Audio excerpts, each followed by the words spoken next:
엄마들 같은 경우에 애들 키울 때 생명처럼 갖고 다니는 것이 해열제인 것 같아요. 그런데 여기서 질문. 이 해열제 먹어도 열이 안 떨어지는 경우가 많아요. 오늘 그거를 제가 말씀드리기 위해서 오늘 이 자리를 만든 거예요.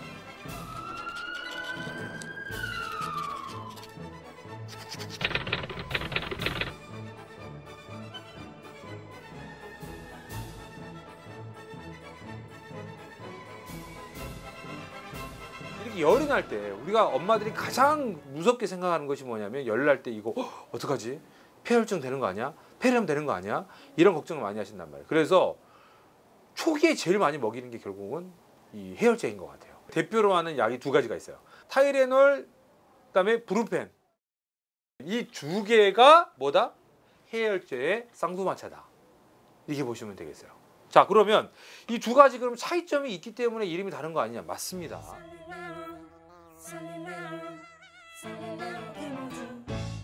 타이레놀은 실제로 상품명이에요. 상품명. 원래의 성분명은 이 밑에 보시면 아세트아미노펜이에요. 따라해 보세요 한번. 아세트아미노펜. 타이레놀이 아니고 뭐 여러 가지 상품명으로 사실은 지금 여러분들 많이 시판이 되고 있고, 여기 아세트아미노펜에다가 약간의 소화제를 섞어가지고 파는 경우도 있고, 여러 가지 성분들을 섞어가지고 무슨 뭐 두통에는 뭐, 그 다음에 생리통에는 뭐, 이런 약들이 많이 있단 말이에요. 그래서 이 아세트아미노펜은 상당히 해열작용이 뛰어난 걸로 돼 있고, 그 다음에 플러스 진통작용이 있어요. 그래서 사실은 다른 것과 비교해서 이게 잘 든다라고 생각하시는 분들이 굉장히 많은 거예요. 물론 한편으로 보면 뭐냐면, 이런 해열제들은 실제로 어디서 소화가 되냐면 간에서 소화가 돼요. 간. 그래서 이런 것들을 많이 복용하시게 되면 간이 망가져요. 그래서 이런 약을 복용할 때는 상당히 그 용량하고 그다음에 규칙을 명확하게 지키실 필요가 있어요.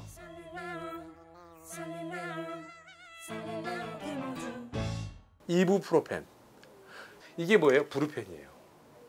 브루펜. 중요한 겁니다.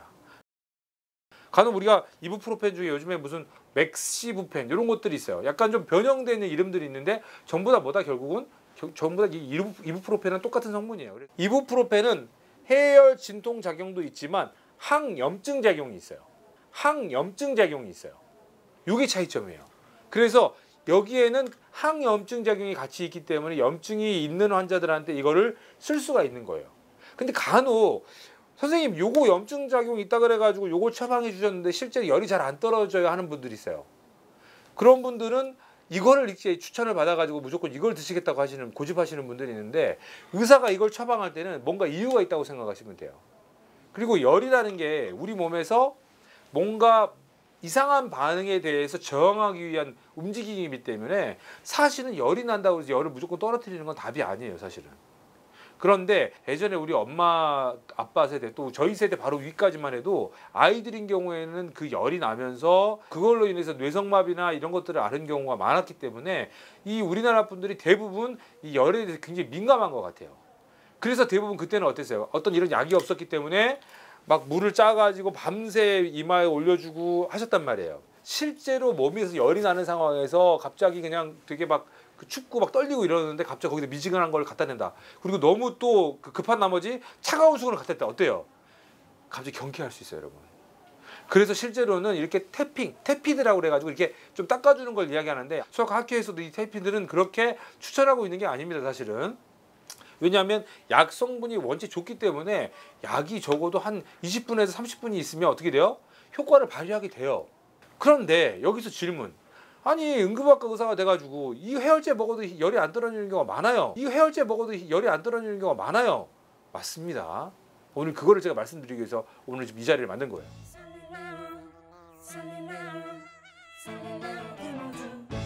그렇게 고열이 난다. 특히 39.5도 이상, 또 40도 가까이 되는 어떤 그 열이 집에서 측정된 체온계로 측정이 됐다. 그러면 그걸로 인해서 약을 먹였는데도 불구하고 39도 이하로 잘 안 떨어진다. 그래서 애가 39도 이하로 안 떨어져도 잘 먹고 잘 싸고 이런 경우는 걱정 안 하셔도 돼. 절대로. 근데 중요한 거는 애가 해열제를 먹였는데도 1시간이 지났는데도 애가 계속 처져 있고 잘 안 먹으려고 한다. 그러면 어떻게 한다? 방법이 좋아요, 구독 꼭 눌러주세요. 그때부터 이제 제가 알려드린 팁을 쓰시면 돼요. 어떻게? 교차 복용이에요. 교차 복용이에요. 타이레놀을 먹이셨으면 3시간 뒤에 뭘 먹이면 돼요? 브루펜을 먹이시면 돼요. 그다음 3시간 뒤에 또 타이레놀을 먹이시는 거예요. 그다음 3시간 뒤에 브루펜을 먹이시는 거예요. 이러면 아이들이 실제로 열 자체를 관리하는데 상당히 큰 도움을 받을 수가 있습니다. 왜? 이게 실제로 같은 성분이 여기 약이 아니라는 거. 아까 제가 말씀드렸죠. 이거는 아세트아미노펜이고 이건 뭐예요? 이부프로펜이에요. 성분 자체가 좀 달라요. 그렇기 때문에 간 독성을 축적해서 약이시키지 않는다. 물론 너무 많이 먹으면 축적이 될 수 있겠지만 그래서 용량이 제일 중요한데 사실은 1kg당 1cc 생각하시면 돼요. 그래서 10kg 아이는 10cc를 하루에 먹인다. 요거를 3분의 1로 나누면 돼요.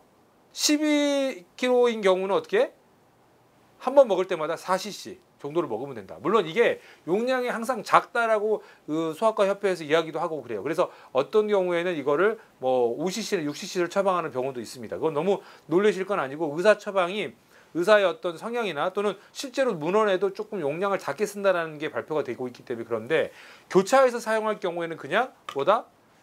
킬로그램당 1cc 이렇게 생각하시면 좋을 것 같아요. 타이레놀, 특히 아세트아미노펜, 이부프로펜 현명하게 사용하시면 대부분의 집에서 일어나는 모든 열 또는 열로 인한 몸살 이런 것들은 잡힐 수 있을 거라고 생각을 합니다. 자, 구독 꾹. 요즘에도 응급실에 가보면 이런 약을 복용을 시켰음에도 불구하고 엄마들이 뭘 하고 있어요? 미지근한 물로 닦고 있어요. 약간 이거는 여러분 아마 엄마 아빠도 열 날 때 누가 옆에다가 저기 미지근한 수건 대면 어때요?